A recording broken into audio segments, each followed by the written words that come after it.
नमस्कार। सबके हृदय में चैतन्य स्वरूप से विराजमान परम कृपालु परमात्मा को प्रणाम करता हुआ आप सभी दिव्य आत्माओं को सप्रेम जय गुरुदेव।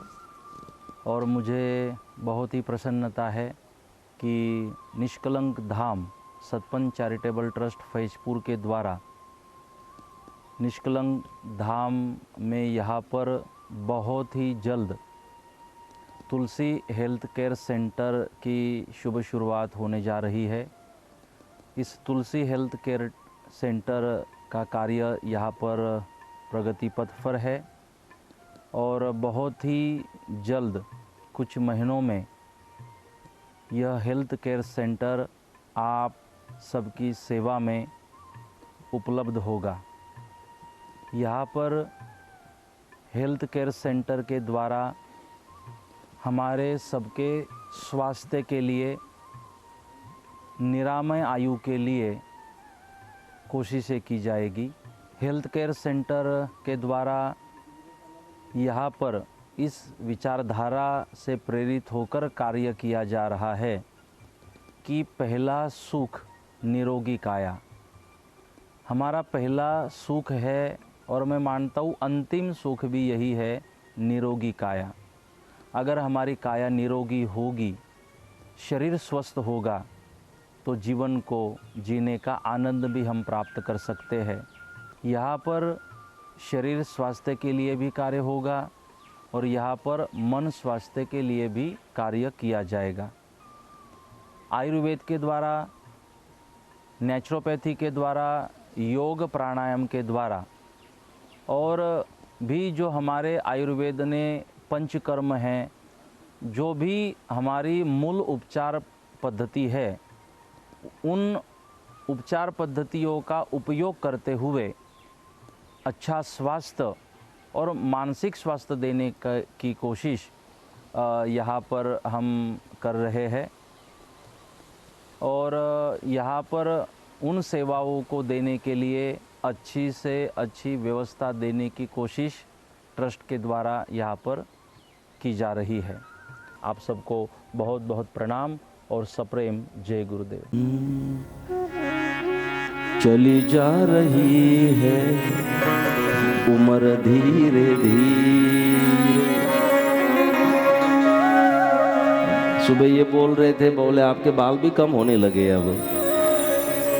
मैंने कहा बुढ़ापे का हो रहा असर धीरे धीरे।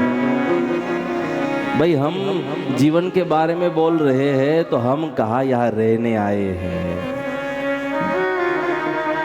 हम जो कह रहे हैं जीवन का भरोसा नहीं, वो हमारे लिए भी होता है। शरीर धीरे धीरे वृद्ध हो रहा है, वो हमारे लिए भी तो होता है। सबकी बात है। आपकी भी हो गई दाढ़ी अभी सफेद।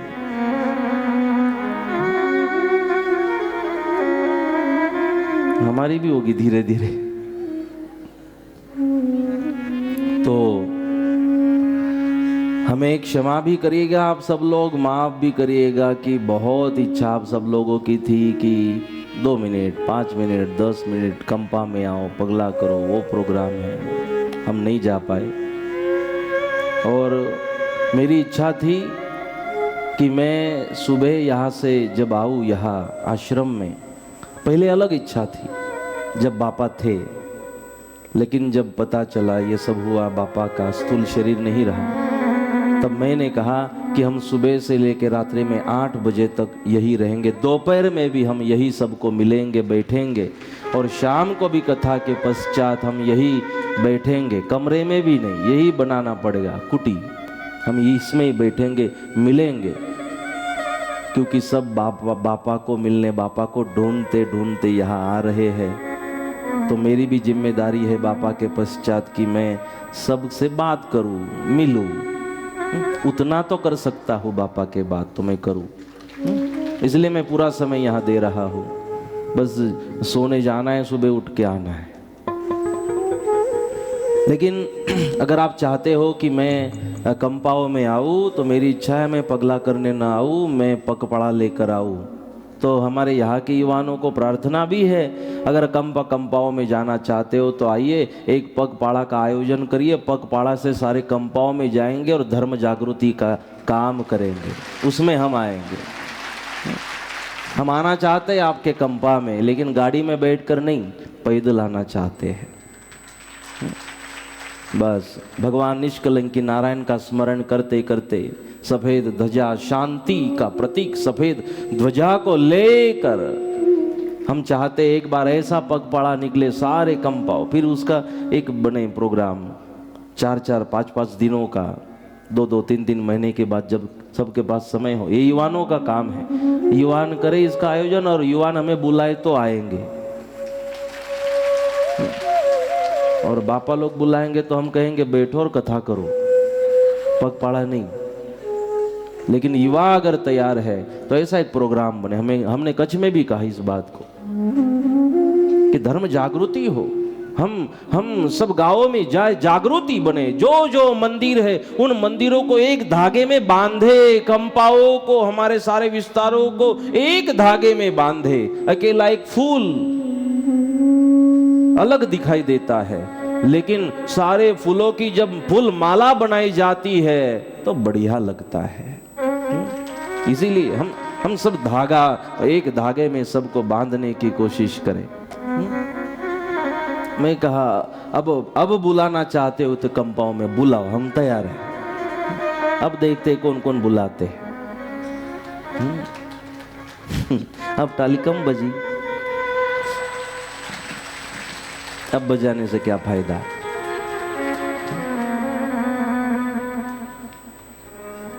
मैं आना चाहता हूं और मेरी उम्र के 10-15 सालों में, लेकिन इस तरह सदगुरुदेव इमाम साहब महाराज की अमृत वाणी को लेकर मैं आना चाहता हूं आपके पास।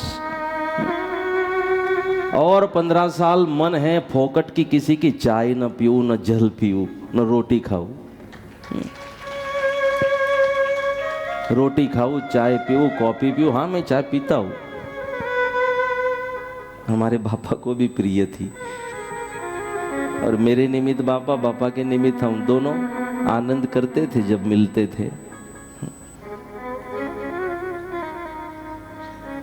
और बापा भी कहते थे, हमने भी बहुत बार कहा चाय पी लो, कोई बात नहीं, अगर शरीर में ठीक लग रहा है। किसी का खून मत पियो, बस लोही नहीं पियो, चाय हो जाएगी एडजस्ट, लेकिन किसी का लोही नहीं पियो बस। तो इसीलिए सतपंथ की यह दिव्य परंपरा, तो आइए, बापा ने इसीलिए जीवन दिया, जो बातें मैंने आपको कही बापा इसीलिए जिए, यही बापा के संकल्प थे, यही बापा के विचार थे। और बापा के हृदय में विराजमान उस सतपंथ को हम समझने की, उसकी सुगंध को लेने की हम कोशिश करें तो बापा के लिए श्रद्धांजलि होगी। इसलिए आइए हम प्रवेश करते हैं कृष्ण चरित्र में। वैसे कल हमने एक श्री कृष्ण जन्मोत्सव यहाँ पर मनाया। श्री कृष्ण जन्मोत्सव में यहाँ पर हमने आनंद किया। निष्कलंक नारायण भगवान की जय, गोपाल कृष्ण भगवान की। भगवान का यह पावन लीला चरित्र, जिस चरित्र को यहाँ हम श्रवण कर रहे हैं,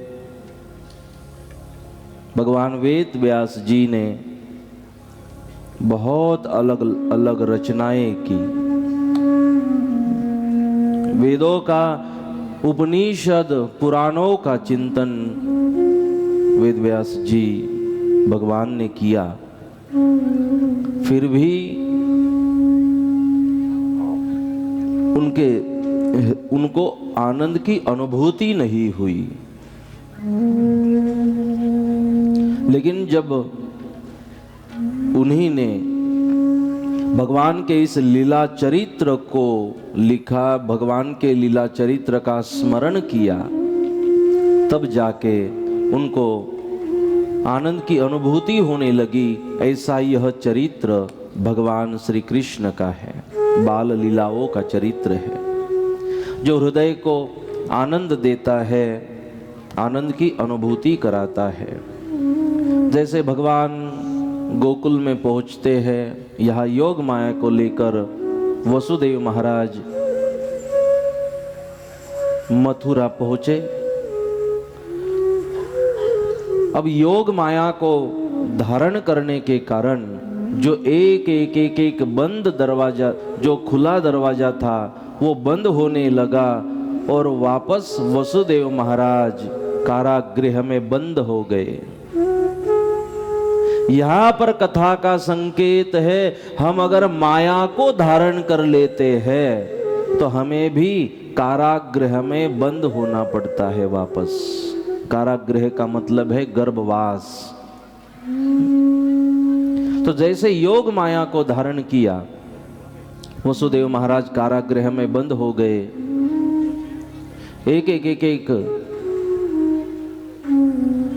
बंद, जो दरवाजा खुला हुआ था बंद होने लगा और योग माया को धारण करने के कारण जो बंधन मुक्त हो गए थे महाराज वसुदेव, वो बंधनों में वापस बंध गए। जब भगवान को धारण किया तो बंधन खुले और जब माया को धारण किया तो बंधन में अटक गए। तो संकेत है कथा का कि भगवान का नाम बंधनों से मुक्त करता है और भगवान का विस्मरण बंधनों में फंसाता है।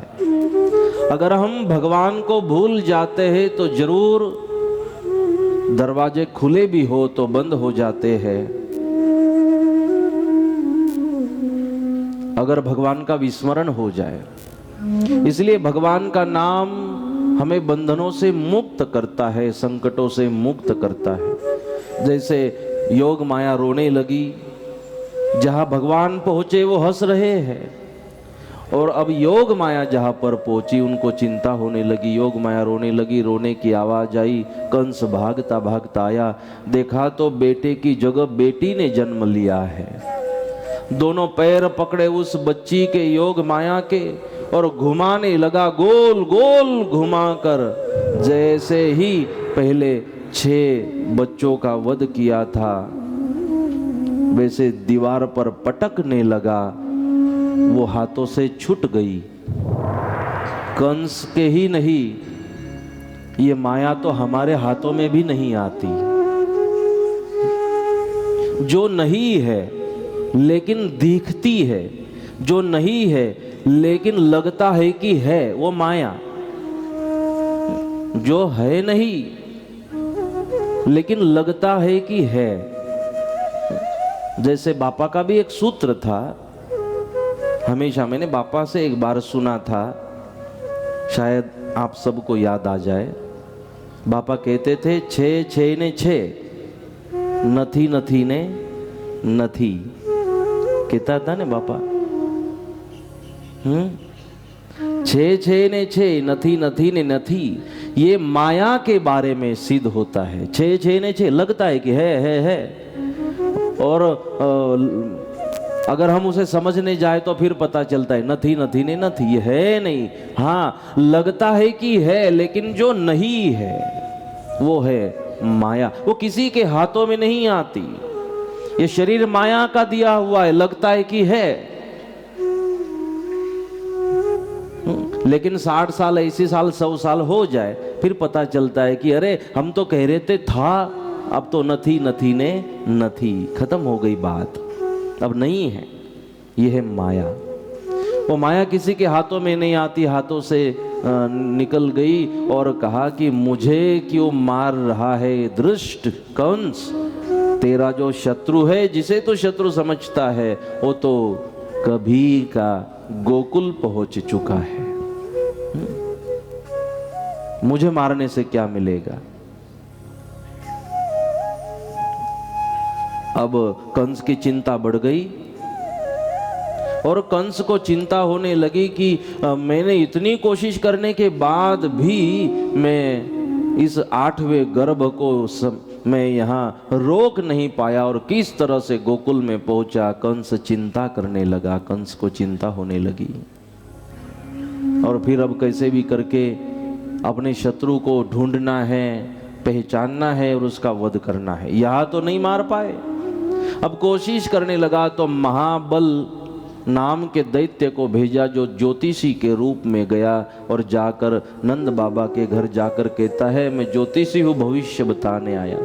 भविष्य बताया ये चोर होगा, आगे ये चोरी करेगा, ये स्त्रियों के वस्त्र लेकर भागेगा, इसके कारण वंश का नाश हो जाएगा। बाबा को बुरा तो लग रहा था सुनने के बाद बेटे के बारे में, लेकिन ये ज्योतिषी के भेष में है, क्रोध नहीं हुआ।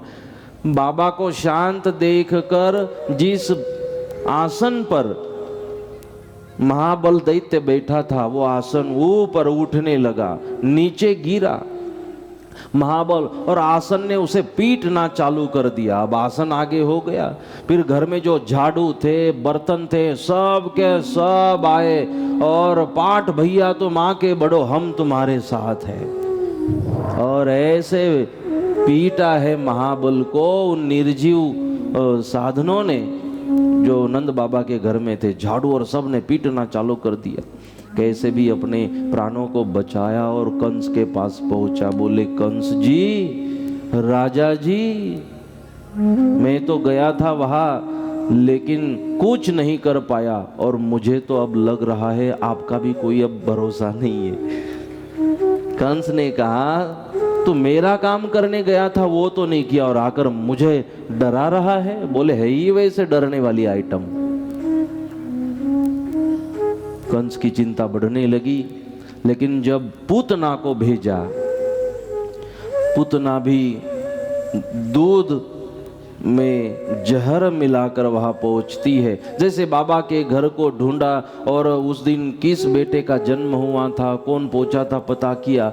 जैसे भगवान कृष्ण को पूतना मिलती है, स्वरूप बदल कर आई है, भगवान उसे देखकर हंस रहे हैं।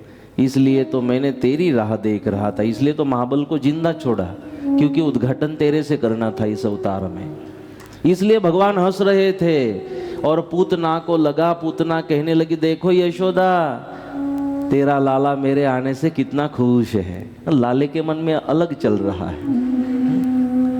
और जैसे लाले ने कहा कि पास बुलाने भी लगे भगवान, और जैसे पूतना ने दूध पिलाना चालू किया, दूध तो भगवान पी गए, जहर भी पी गए। और कहते हैं, कथा में वर्णन है, जब भगवान जहर पी रहे थे, भगवान की आंखें बंद थी और बंद आंखों से जहर पीना था, इसलिए भगवान श्री कृष्ण महादेव का स्मरण कर रहे थे, महादेव को याद कर रहे थे, क्योंकि ये क्षमता तो महादेव में है जहर को पीने की। हाँ, सब देव है, लेकिन जो जहर पी जाए वो महादेव है। महादेव का स्मरण किया और उसका खून भी पीने लगे। अब तकलीफ होने लगी, पूतना अपने मूल स्वरूप में आती है। माँ यशोदा, नंद बाबा सब डरने लगे, ये तो राक्षसी है, राक्षसी है, कृष्ण को पकड़ा है। सब भागदौड़ शुरू हुई, लेकिन इतना बड़ा शरीर था, करे तो क्या करे, और इसके पास में कृष्ण है। और थोड़ी देर के बाद सबने देखा कि उस पुतना का जो महाकाय शरीर था, एकदम वो शरीर जमीन पर आकर गिर पड़ा। ये धीरे धीरे नजदीक गए, देखा तो अरे इसकी तो मृत्यु हो गई, ये तो मर गई। और उसके शरीर पर कृष्ण हंस रहे थे और खेल रहे थे, कृष्ण का कुछ नहीं बिगड़ा। सबको आश्चर्य लगा। भगवान ने पूतना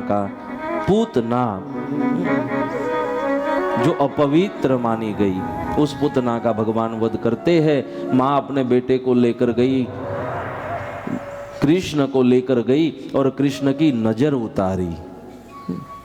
कृष्ण को स्नान कराया, अपने बालक की नजर उतारी, पता नहीं किसकी नजर लग गई, क्योंकि माँ है, माँ का ये भाव है।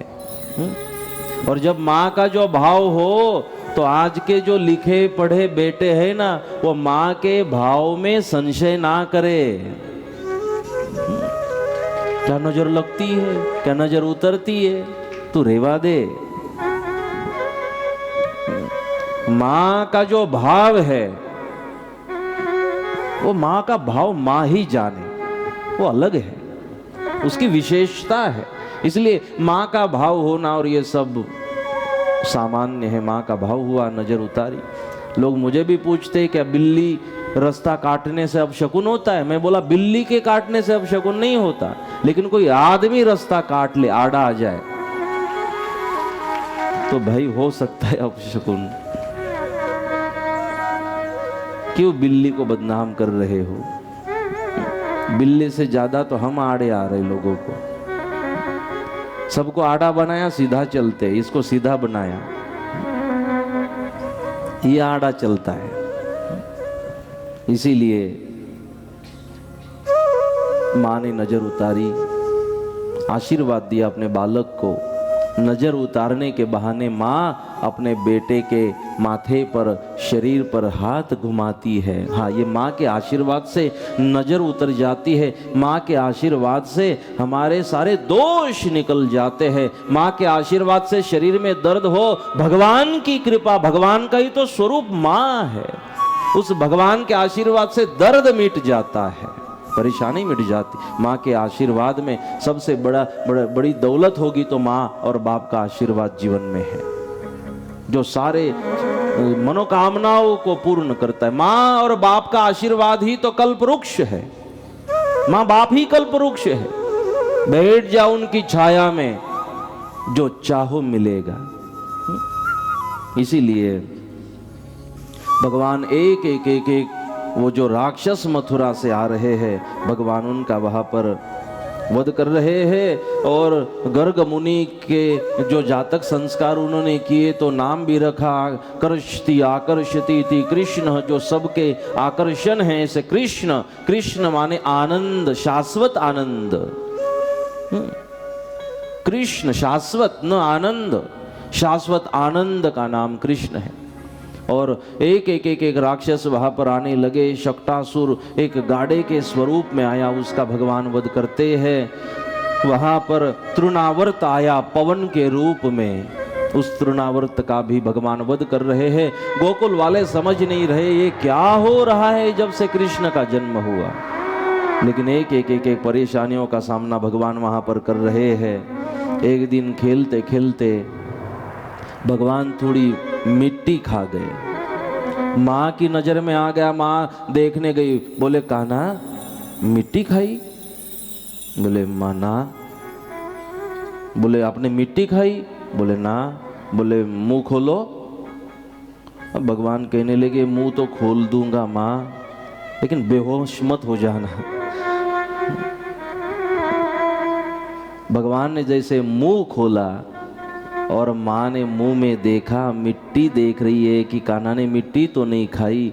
और माँ यशोदा को ब्रह्मांड के दर्शन मुख में होते हैं। और इतना ही नहीं, उसमें गोकुल भी, और गोकुल में यशोदा भी दिखाई दी। यशोदा कान्हा के मुंह में कुछ देख रही है, वो भी दिखाई दिया।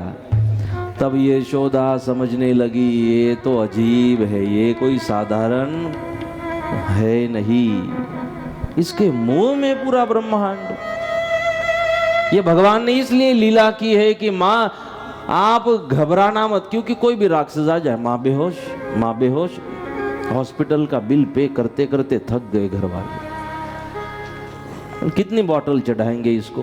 कृष्ण ने कहा कि ये आता ही रहेगा, अब ये आते ही रहेंगे, ये शत्रु आते ही रहेंगे माँ, और मैं समर्थ हूं, तू चिंता मत कर।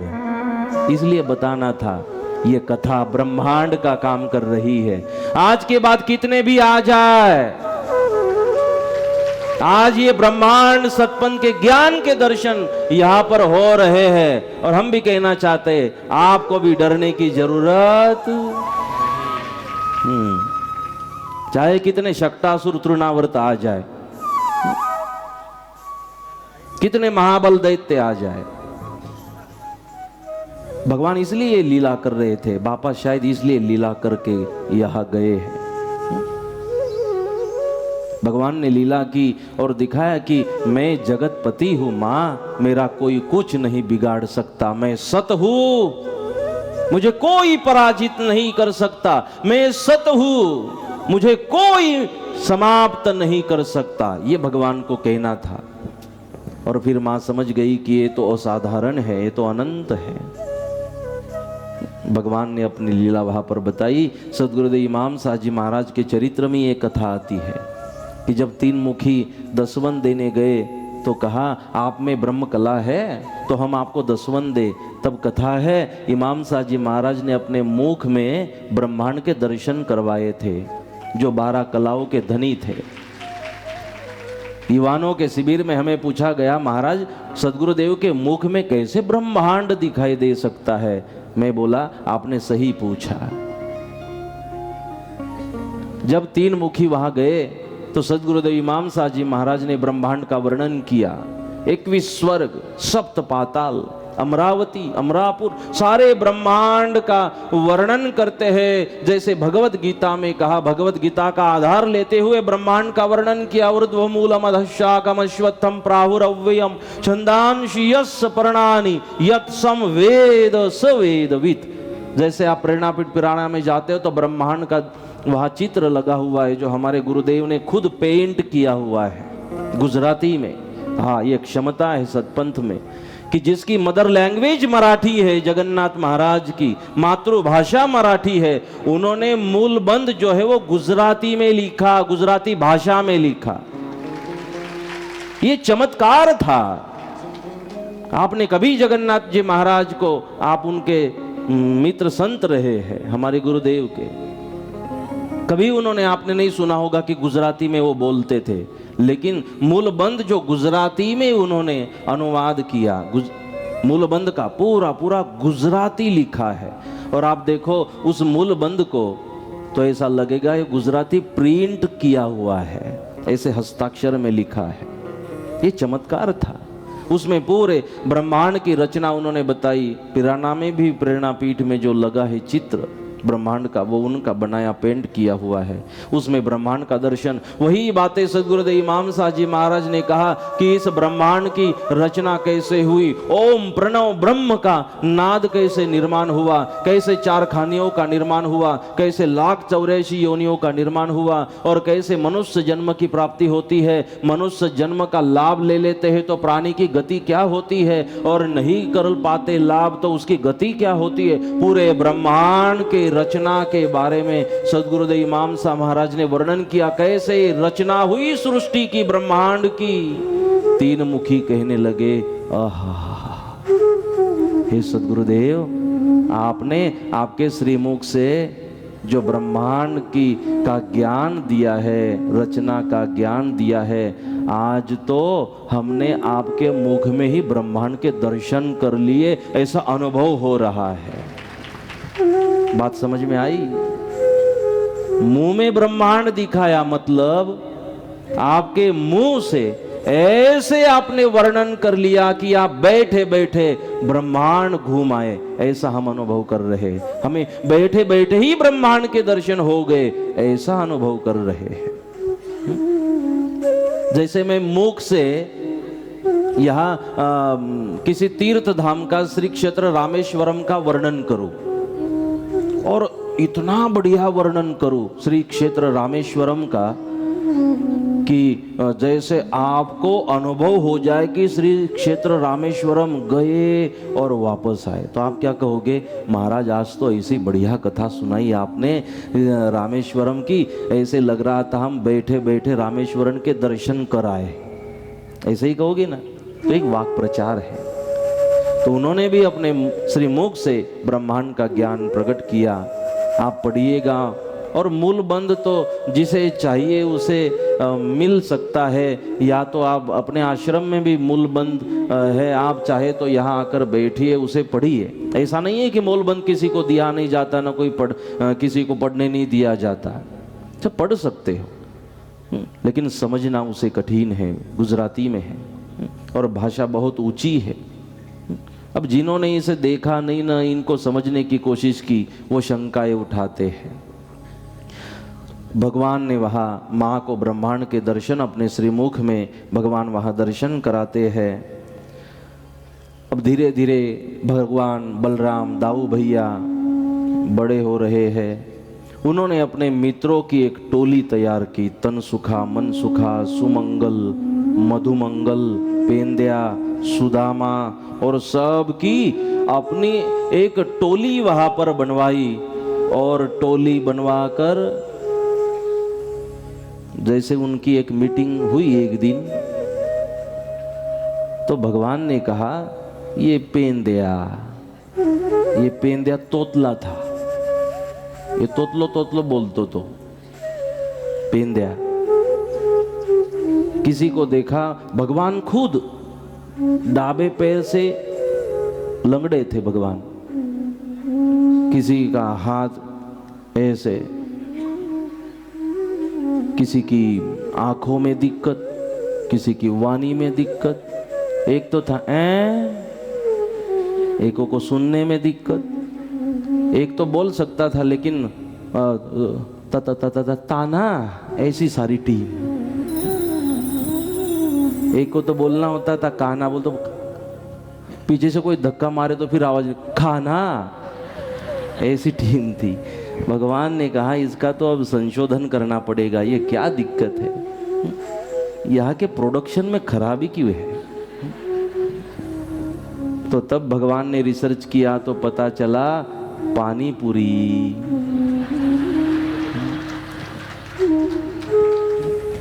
भैया एक और लगाओ।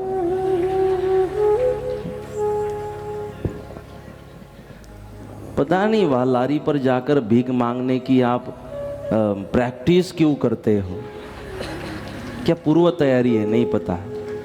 भैया और एक लगाओ। और भैया फिर वो मिसल बनाता है, मुंह में तमाकू है, पिचकारी मारता है बीच बीच में, आधी उसमें आधी बाहर। और हम बोलते भैया बहुत बड़ी, और एक लगा। मैं कहा इसी लगानी चाहिए एक। आप ये खाइए। हम जब नखत्राना गए थे बाल शिविर में, तो मैंने महाराज जी को भी प्रार्थना की थी और वहां किया था। वहां सबको एक दिन पानी पूरी भी खिलाई, नखत्राना बाल शिविर में पाव भाजी भी खिलाई, और नखत्राना में विशेष अंडरलाइन श्री जयराम दास महाराज के सामने। लेकिन तब हमारी बातें ये हुई कि पानी पूरी गलत नहीं है, ये जो आप पाव भाजी और ये सब ये गलत नहीं है, लेकिन घर में बनाइए, ये घर में बनाइए और बच्चों को घर में आप दीजिए। चलिए ये पाप पुण्य की बात नहीं है, ये स्वास्थ्य की बात है। आप जहाँ बाहर जाकर कहाँ का पानी है क्या पता है, घर में आप एक्वा का पानी पीकर बीमार हो रहे हो, शुद्ध पानी पीकर आप बीमार हो रहे हो। वो कहाँ का पानी, कब का पानी, वो बर्तन धोया नहीं धोया, वो डिश जो इसमें खा रहे हो वो झूठे कपड़े से साफ करते हैं, झूठे कपड़े से साफ की जाती है और आपको उसी थाली में दिया जाता है, झूठी थाली में किसी ने खाया। उस हमारे ये हिंदुओं के संस्कार नहीं है। हिंदू परंपरा में हमारे यहाँ झूठा खाना भी मना है। किसी को देना हो तो अलग तरह से आप दीजिए, झूठा मत दो, न झूठी थाली में खाओ। घर में इतनी साफ सुथरी थाली में भोजन करते हो, झूठी थाली में नहीं भोजन करते, वहां जाके पता नहीं क्या हो जाता है। उसी झूठे कपड़े से, वो कपड़ा पता नहीं 4 महीने से धोया नहीं धोया थाली साफ करने वाला, उसी था। भैया बहुत टेस्टी लग रहा है, वो टेस्ट उस मिसल की नहीं है, वो कपड़े की है जो 6 महीने से नहीं धोया। वो टेस्ट पानी पूरी के पानी की नहीं है, वो पिचकारी की है, वो रास्ते के धूल की टेस्ट है जो रास्ते से उड़ रही है पानी में। खाइए। हम जब पहली बार अमेरिका गए तो सब भयभीत थे। यहाँ बैठे जहाँ जिनके घर हम गए थे, अमेरिका, वो भी यहाँ बैठे हैं सब। जब गए तो उनको टेंशन ये थी कि अब महाराज की लाइफस्टाइल क्या है पता नहीं। पहले साल तो जहाँ 3 दिन का हमारा मुकाम था, सबने एक एक दिन ही बनवाया। बोले पता नहीं कैसा है क्या है, हमें तो कुछ पता नहीं। और जैसे हम गए, बोले क्या खाओगे? मैं बोला अमेरिका में आके तो पिज़्ज़ा ही खाएंगे, और क्या खाएंगे। तो बोले તમે ખાઓ છો पिज़्ज़ा? मैं कीधु मानस छू ने हूँ, पण खाओ છો मतलब तो ये શેર માટે थोड़ी बनावामा आवे पिज़्ज़ा। हमने उनको बहुत आसानी से इस बातों को कहा। यह तो मस्ती में मैं कह रहा हूँ और मेरा स्वभाव है। मैंने कहा उनको रिलैक्स करने के लिए कि आप इतना हमें सीरियस मत लीजिए, आप भी आनंद करो, हमें भी आनंद से रहने दो। आप प्रेशर में, हम प्रेशर में रहेंगे। इसलिए हमने प्रेशर ढीला किया। मैंने कहा पिज़्ज़ा खाने में कोई दिक्कत नहीं है, लेकिन जो पिज़्ज़ा घर में बने, जो घर में बने। और पिज़्ज़ा में जो हम पिज़्ज़ा नहीं खाए, और वही तो जो हम उपयोग में लाते हैं आटा और वो सब, वो दूसरी तरह तो खा ही रहे हैं। बस वो पिज़्ज़ा वो प्याज के बगैर हो, वो प्याज के बगैर हो पिज़्ज़ा, हमारे नियमों के आधार से हो, तो उसमें भी दिक्कत नहीं है। ये मेरी बातें हैं। अब पता नहीं वहाँ से ऑर्डर क्या छूटती है। ये मैंने मेरी अपनी बात कही। जरूरी नहीं है कि सब इसको माने, लेकिन मैं तो ये सारी बातें शिवगुंदास महाराज के साथ भी बहुत बैठकर बोलता था। और मैंने तो संकल्प बनाया था मैं कादिया वाले शिवगुंदास महाराज को चाय ही पिलाऊं एक दिन। ये जब शिवगुंदास महाराज साउथ में गए तो मैंने साउथ वालों को, बाबू भाई उन सबको कहा था कि शिवगुंदास महाराज को ये चाय पत्ती की फैक्ट्री में भी ले जाना और बताना चाय कैसे बनती है। और ले भी गए थे। और बाद में शिवगुंदास महाराज, पूजनीय शिवगुंदास महाराज ने कहा भी था इसमें तो कोई बुराई नहीं है, जिन्हें पीऊ है पिए।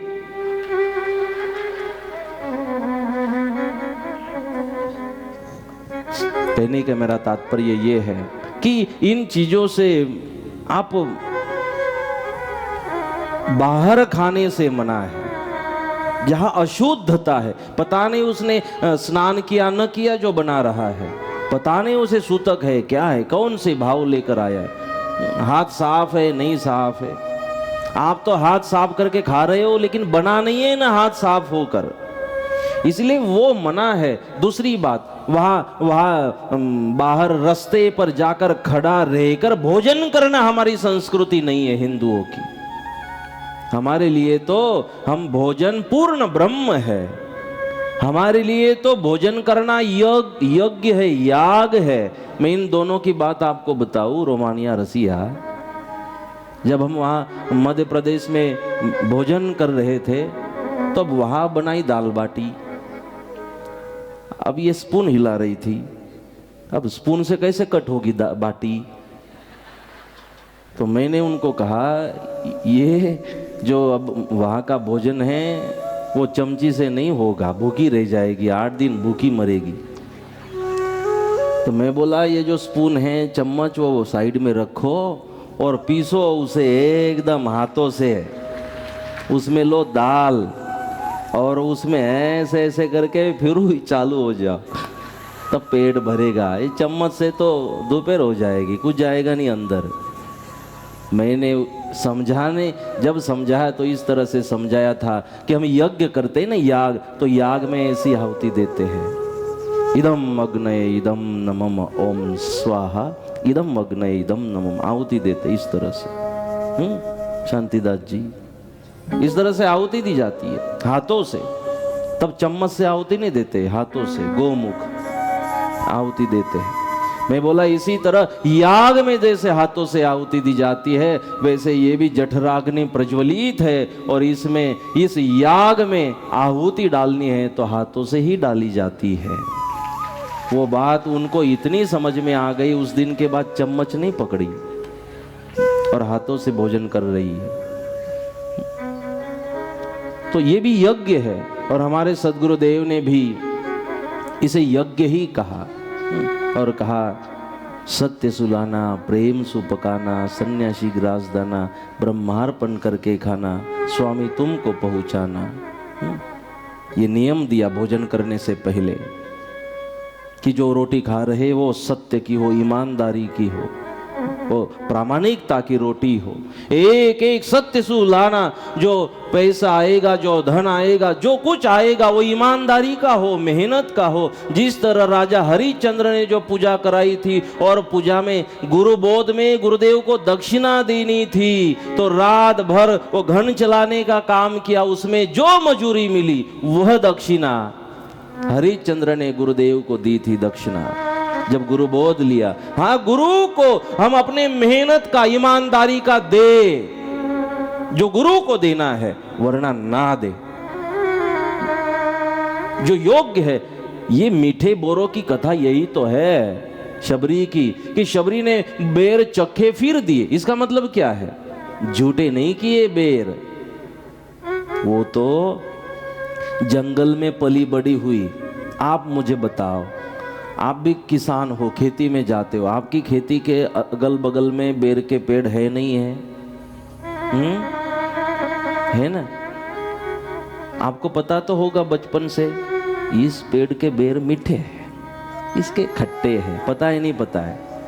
तो हमें पता है तो क्या शबरी को पता नहीं होगा कि इस पेड़ के पेड़ मीठे हैं? तो पहले से ही मीठे बेर के पेड़ के बेर तोड़ आती, फिर वो चखने की जरूरत क्या थी? उसका मतलब ये है, जब मैं मेरे आराध्य को कुछ दूं तो वो योग्य हो, वो मीठा हो। वो मेरे भगवान को जब मैं दूं तो उससे तकलीफ ना हो। भाव ये है, झूठे करके नहीं दिए। जो भाव दिया है शबरी ने, उसमें झूठन नहीं थी, उसमें झूठन नहीं थी। भाव ये है शबरी का। नहीं तो शबरी की कथा ये नहीं, पहले शबरी ने खाया फिर झूठा भगवान को खिलाया। शबरी तो भक्ति का दास्य भक्ति का एक जीवंत उदाहरण है, ज्ञानी है शबरी, साधारण नहीं है, वो अज्ञानी नहीं है, वो अनपढ़ नहीं है शबरी। शबरी के जीवन का एक सूत्र हमारे लिए संदेश है। इसलिए बात भाव की है, उसे भी पता था बेर कौन से मीठे हैं। तो जो हम भगवान को दे, जैसे हरिश्चंद्र ने रात भर मेहनत की और फिर वो दक्षिणा अपने गुरुदेव को दी, उस तरह से हम भी जब गुरुदेव को दे तो जो योग्य है वह दे। भगवान सबको देख रहे हैं। मेरे कहने का भाव अलग मत ले जाना, नहीं तो कल से पानी पूरी चालू कर दो। मेरा भाव ये था कि जो हमारे संस्कारों में, संस्कृति में है, हम आप घर में बनाइए। और मैंने इसलिए कहा घर में बनाइए, आप घर में बनाकर बच्चों को नहीं खिलाओगे और खाली इतना कहोगे खाओ, नहीं खाना है पानी पूरी, नहीं खाना है पानी पूरी, तो घर में पैसा चोरी करके बाहर जाके पानी पूरी खाने वाले हैं। इससे अच्छा होगा कि आप घर में बनाएं, उसे खिलाएं, और दूसरा फायदा है आपको भी मिल जाए। બેટીની દીકરાની ઈચ્છા હતી એટલે આજે દીકરો બહુ જ કહેતો હતો કે મમ્મી આજે ને પાણીપુરી બનાવો, એટલે મેં આજે દીકરા માટે પાણીપુરી બનાવી અને થોડીક હતી વધારાની તો મેં ખાઈ લીધી, અને બનાવવાની જ થોડી વધારે, અને હું આવું તો પછી થોડીક વધારે બનાવી દેવાની। बस मैं उन बातों को टिप्पणी कर रहा हूँ, बाहर का ना खाए, जो अपवित्र है खड़े रहकर, वहां गली में खड़े रहकर न खाए, झूठी थाली में न खाए,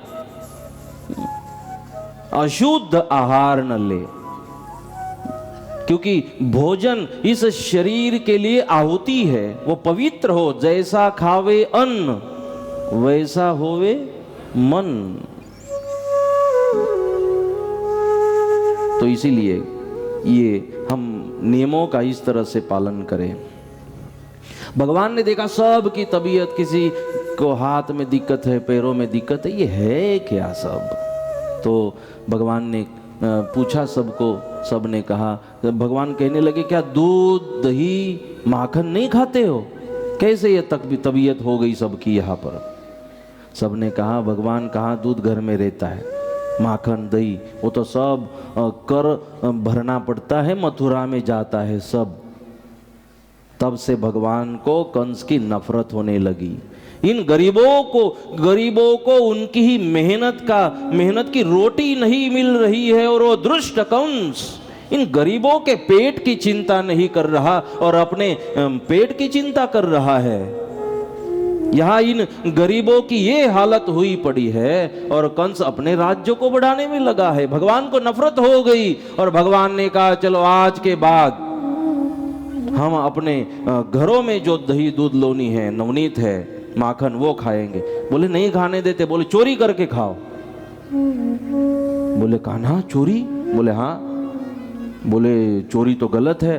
बोले देखिए हमारी जो टोली है हम अपने ही किसी घर में चोरी करेंगे, जब चोरी होगी तो घर का एक सदस्य तो होगा कि नहीं घर में हमारे साथ?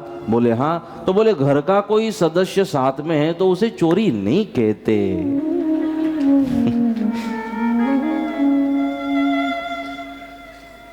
पेंद्या कहने लगा ताली वाग तो थाती है,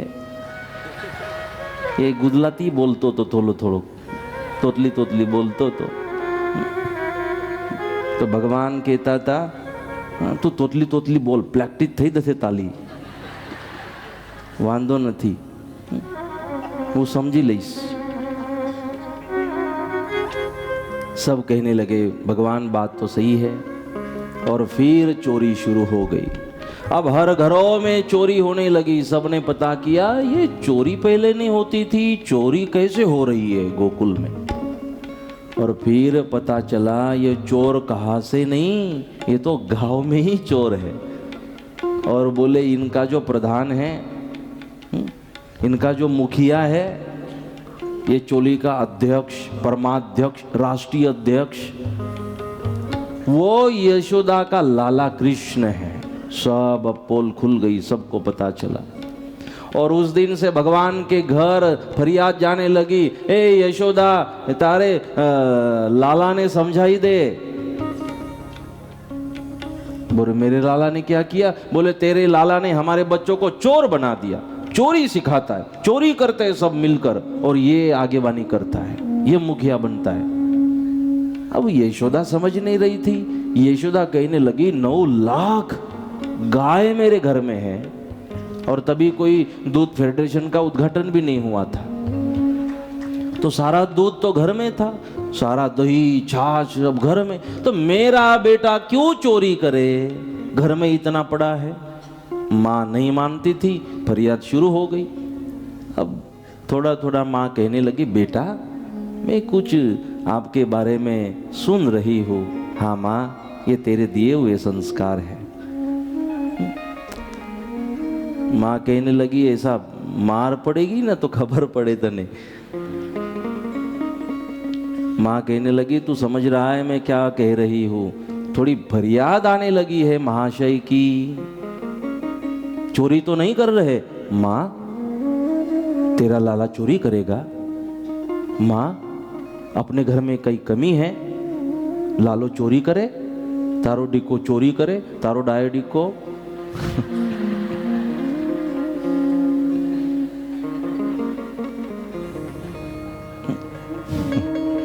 एवं छे तारो डिक्को डायो डिक्को, हूँ तो तारो डायो डिक्को छू। फिर माँ होती है, फिर माँ वापस अपने गले से लगाती मारो डायो डिक्को एवं नहीं। भगवान ने कहा चलो समय निकल गया। फरियाद आती रहती तो फिर भगवान को माँ कहने लगी। भगवान ने फिर आपातकालीन बैठक बुलाई, सबको बुलाए। बोले हम सब मिलके माखन खा रहे, चोरी कर रहे, लेकिन फरियाद तो मेरे अकेले के घर जा रही है। हमने सब मिलकर हम खाते हैं और फरियाद मेरे अकेले के घर। तो पेंद्या कहने लगा तू ताली ज बात थी ने चोली कलवानी, तू कहतो तो कि चोली कली ने खावानू, आमे तो एज कली लिया। जे तू कहतो तो हमें तो ये ज कली लिया। भगवान ने कहा बात तो ठीक है, लेकिन फिर सुख में सब साथ में तो दुख में भी तो साथ होने चाहिए। मेरे अकेले के घर फरियाद जा रही है। तो बोले अब आप बताओ क्या करना चाहिए। तो कृष्ण ने कहा जो गोपी अब फरियाद लेकर जाएगी ना, वो कौन से गांव में कॉलोनी में रहती है, घर नंबर क्या है, लिख लो। फिर पेंद्या कहने लगा, इसको आदत ही थी बीच बीच में आने की। पेंद्या को પછી आपले थू गली थू। भगवान ने कहा ये पति जोईशु, तो बस इतना काम कर कि नंबर लिख ले कहाँ रहती है ये गोपी। एक गोपी जैसे फरियाद करने लगी, छिप छिप कर पीछे जाने लगे। माता को फरियाद की, तारा लाला ने समझाई दे, और फिर जैसे वापस अपने घर जाने लगी तो सब के सब उसके पीछे जा रही है। कहाँ रहती है, कौन सी कॉलोनी में, कौन से गांव में, घर नंबर, वहाँ सब पता किया और आए कृष्ण के पास। बोले ये घर नंबर है और ये कॉलोनी में रहती है, अब क्या करना है कृष्ण बताओ। कृष्ण ने कहा अब एक नोड़िया को पकड़ो, नोलिया नेवला नोड़ियो, उसको पकड़ो। पेंद्या को आदत थी, अब नोलिया नु थू काम थे।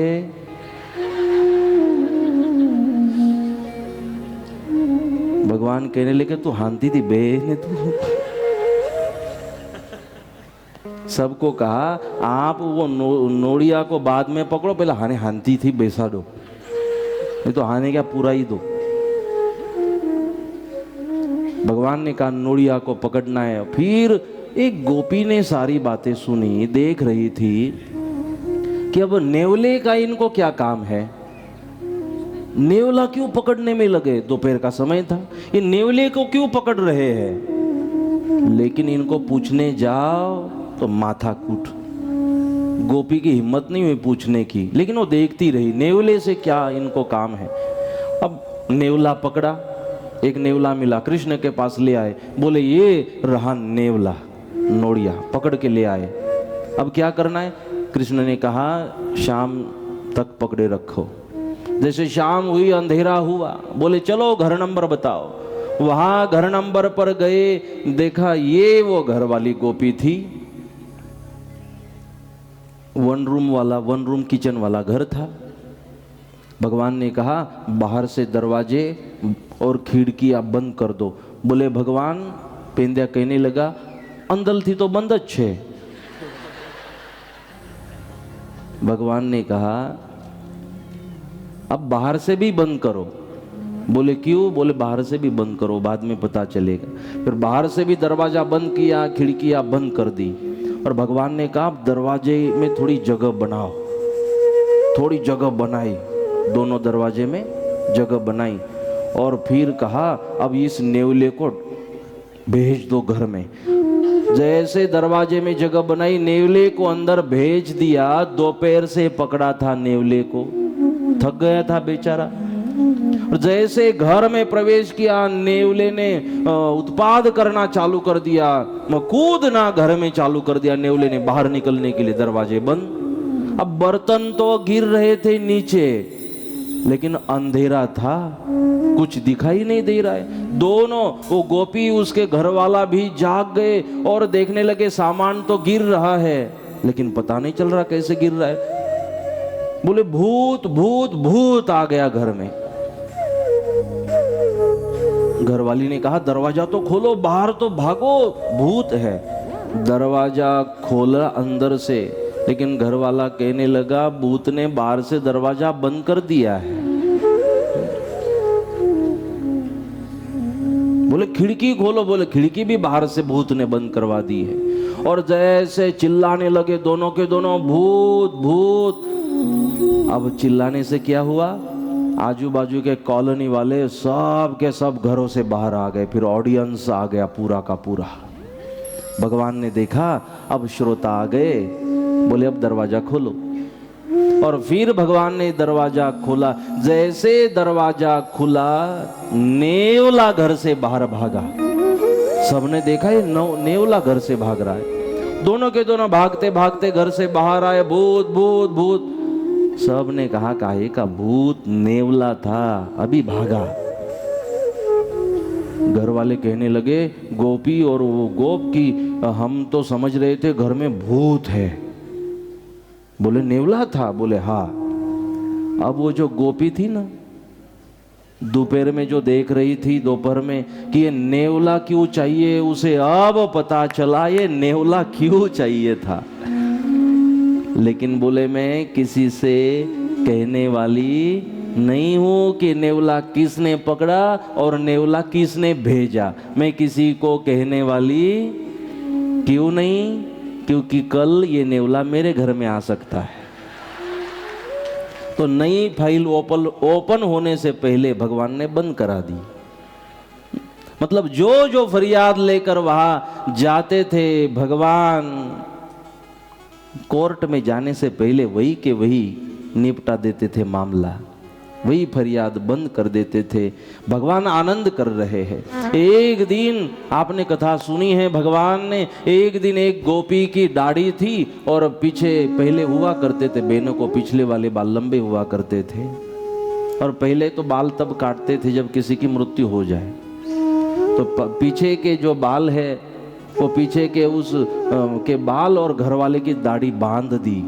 उसका कारण ये था गोकुल में कि दोनों के दोनों घर से बाहर एक ही खाट के ऊपर, खाटला बोलते हो ना, खाटला परिषद, उसमें की खाट, उस एक ही आसन के ऊपर दोनों के दोनों सोए थे। भगवान ने कहा कि नहीं, इस तरह से बाहर हम एक ही आसन पर दोनों पति पत्नी नहीं सो सकते, गलत है, संस्कृति के विरोध में है, संस्कारों के विरोध में है। और दोनों की दाढ़ी बाल बांध दिए, और जैसे दोनों के दोनों माँ यशोदा के पास जाने लगे तो गांव वालों को बुलाया, देखो देखो हंसो, इनको हंसो। उनकी हंसी इसलिए उड़ा रहे हैं, और पूछा करोगे आज के बाद ऐसा कुछ गोकुल में? एक आदर्श नगरी का निर्माण मेरे कृष्ण करना चाहते हैं, जिसमें पूरी पूरी आर्य वैदिक हिंदू सनातन संस्कृति दिखाई दे।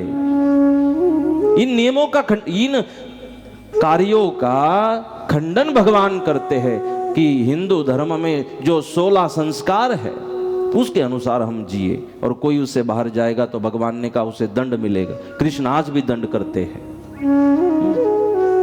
इसलिए फिर दोनों को कहा सोओगे आज के बाद घर से बाहर ऐसे इस तरह? बोले नहीं। जब गोपियां स्नान करने जाती थी तालाब में, जमुना जी में, एक दिन भगवान वस्त्र लेकर कदम के वृक्ष पर निकल गए। क्यों? भगवान ने कहा मैं वापस दे रहा हूं आपके वस्त्र, लेकिन याद रखना आज के बाद ऐसे जब स्नान करने जाओ तो जब अंग पर, शरीर पर वस्त्र हो, वस्त्रों से आपका संपूर्ण शरीर ढका हुआ हो, तब स्नान करिए। इस तरह से स्नान करना गलत है। उन दिनों उन बहनों को, गोपियों को संस्कार दिया है। और ये भगवान के मन में कोई काम नहीं था, छोटी सी बाल कृष्ण लीला है, बाल है कृष्ण, कोई विकार नहीं है मन में। लेकिन भगवान कह रहे हैं मैंने यहां प्राकट्य किया है ना अपने अवतार का, इसलिए गोकुल वालों की जिम्मेदारी बहुत बड़ी है, आपको जिम्मेदारी से रहना पड़ेगा। मैं आपके लिए भी कह रहा हूं।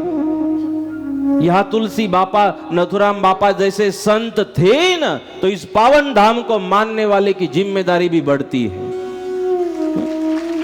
कि ऐसे ब्रह्मनिष्ठ संतों का यहां अवतरण हुआ, तो यहां धाम को मानने वालों की भी जिम्मेदारी बढ़ जाती है। भगवान कह रहे मेरा आगमन हुआ तो गोकुल वालों की जिम्मेदारी बढ़ जाती है। जिम्मेदारी से रहना गोकुल में।